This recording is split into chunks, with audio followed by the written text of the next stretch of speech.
याची मी खूप काळजी घेतली. झाडांना पाणी घालण्याचा तो डबा आता वापराकरिता तयार झाला आहे.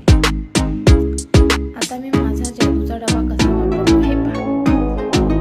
तुम्हाला टेक्स्टबुकमध्ये ते पिक्चरच्या माध्यमातून दाखवलेलं आहे. या ठिकाणी केलेलं आहे. डब्याच्या तळाशी असलेल्या चित्रावर डबा पाण्याने भरतो. तर मी डब्यावर झाकून ठेवतो आणि तो डबा माझ्या काढता उघडा टाकतो. आता मी माझ्या चित्रावर काढतो आणि असा वर्षाव सुरू होतो. माझ्या बोटाने ते चित्र बंद करतो तेव्हा वर्षाव बंद होतो.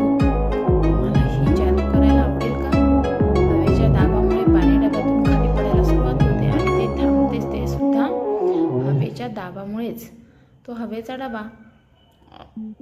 हवेचा दाब डब्याच्या बाहेरच्या भागावरचा असतो. पहा, अशा प्रकारे तुम्हाला मॅजिक वॉटर तयार